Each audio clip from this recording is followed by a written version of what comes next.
Hello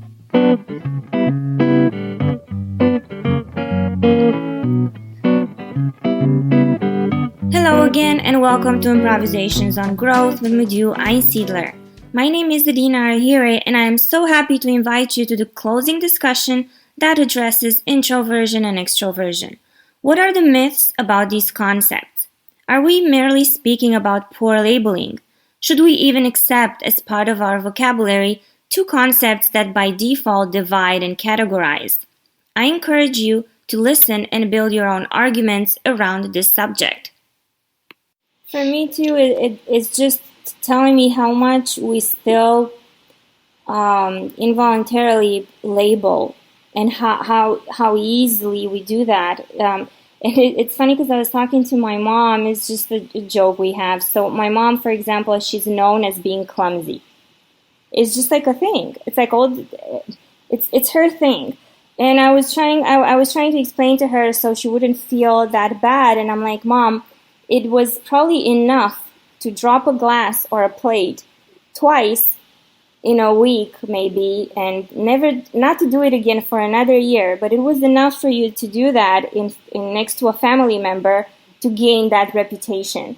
And it's almost hurtful how fast we people label. So, for example, if I'm using the kid example again, if there's a kid in class and he's just by nature, maybe he likes to reflect more, and he asks, he thinks a little more or some, and all of a sudden he's the introvert, or he's like this and like that. I'm talking about other things now, not just introvert or extrovert.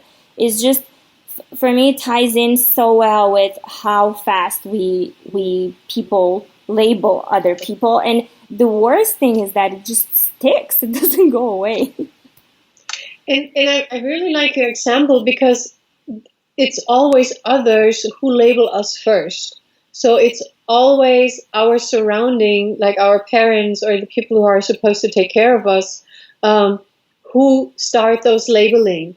And I think this is something that caretakers and parents really, really, really, really, really need to be aware of, that they know what they are doing there. And as soon as you start labeling a child, it takes in that label and it identifies with this label, because this is the person who is supposed to take care of me, and this is the person who is supposed to help me make sense out of what I feel and what I experience.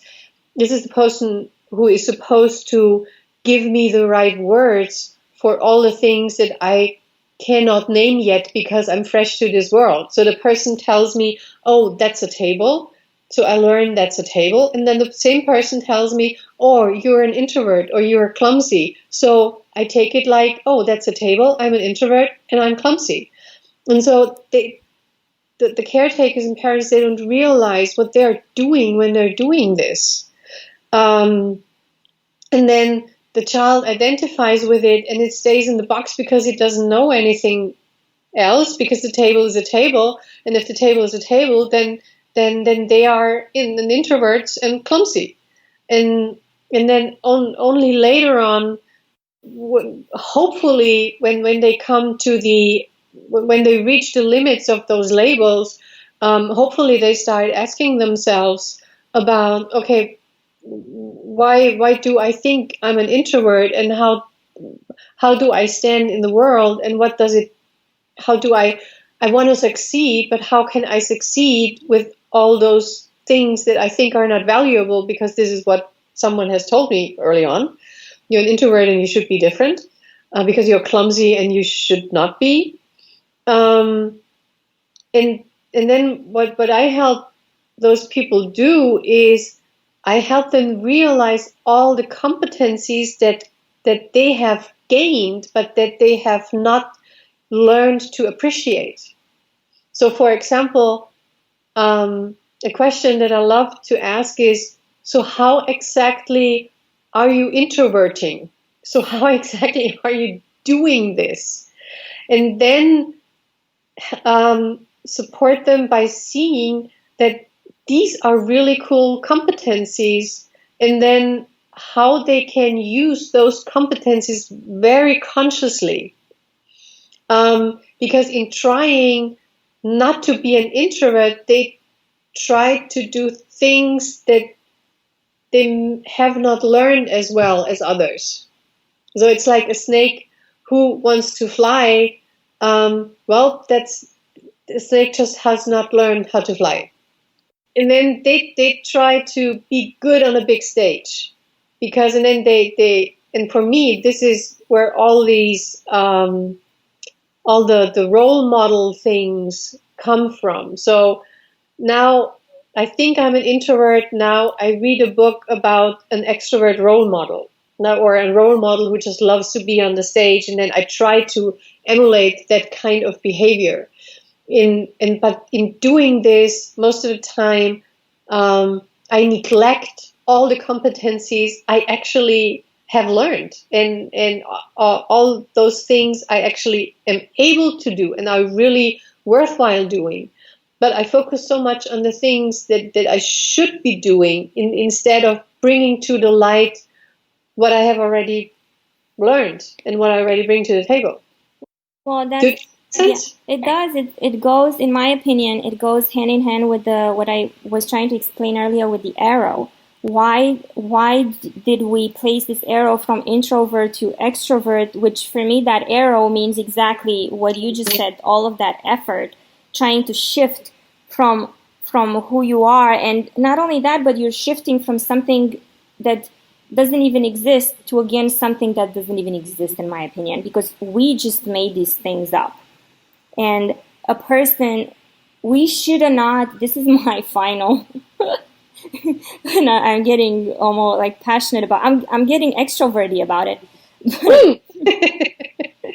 we I know, right? We should not even categorize a person with these filters. These are not real filters. Sorry to interrupt you. You only get extroverty if you get energy from this exchange. You're not getting extroverty when you get excited and outgoing. No, that's the common mistake. That's the myth. So if this exchange gives you energy, then you're getting extroverty. Do you get my I do get it. The only thing I don't like is that we're still using the word. Yeah, it's just look at it as an abbreviation for getting energy from. Okay, that was my point. And then extroverted is just one word. And yeah, I just hope that maybe in 10 years we will not have these words to refer by. And well, let us start by redefining those words, because when the synonym for introvert is not wallflower anymore, and the synonym for extrovert is not backslapper anymore, but when there is the introvert get energy from themselves and extrovert gets energy from interaction, then I think we have made already a big step, because this kind of takes away the judgment. So, okay, I get energy from myself, you get energy from interaction, so what's the big deal? There is not so much judgment. There's no division, and judgment. Yeah, there's no division in there. Okay, you get it from interaction, I get it from being with myself, so big deal. Big deal. Yeah, exactly. So our next step is to send this podcast to all the dictionaries out there to convince them to change their definitions and their list of synonyms. Let's do that. I'm laughing, but I'm kind of serious. I'm all for it. We can do this, and I see with my clients, I see what kind of change that makes for them. You know, when suddenly they can stop judging themselves, when they really reach that point where they say, well, yeah, I get the energy from myself. So what? And others get the energy from interactions. So what? It's, yeah, you I don't need to judge that anymore. It's just, okay, do I use this plug or the other plug? You know what it makes me, because I love astronomy. So as opposed to being a self, like a single star, which is the connotation of introvert, there are the binary stars. One spins around the other and sucks the energy of the other. Something like that. See, but from those images come the judgment. I know, So I know. single stars, the binary stars is the person that's drawing energy. So I guess what we have to, maybe what we also have to bring into our awareness is, oh, we people just love to judge. Yay! I think we all agree on that. And yeah, we just love to judge. And to label. We love ourselves a good judgment. To judge, I mean, go ahead. Yeah, and to label, and to yeah, and to come up with words that express division and separation. Yeah, just, I don't know, probably it just makes it seem to make our life simpler, although it doesn't. It's like, yeah, it's instead of realizing that life is life, and it has its diversity and its broadness, we still think by decreasing diversity, we make it more handleable and more controllable, and that's just not true. It's not true. I cannot imagine how lack of communication, separation, and division can actually be constructive. How? Yeah, it's not. It's like trying to make a pie, and you have the flour in a room and the apples in the other room and the water in the kitchen, and you never bring them together. How? Yeah. How is that gonna do anything good for us as people? I really like the analogy. Yeah, I totally agree. It's a false sense of security we try to get from that division and simplification. And for me, at the end of the day, it all comes down to, have I learned as a child again to feel like a basic sense of security, and not only physical but also psychologically? So was my surrounding in a way that I could feel psychologically secure?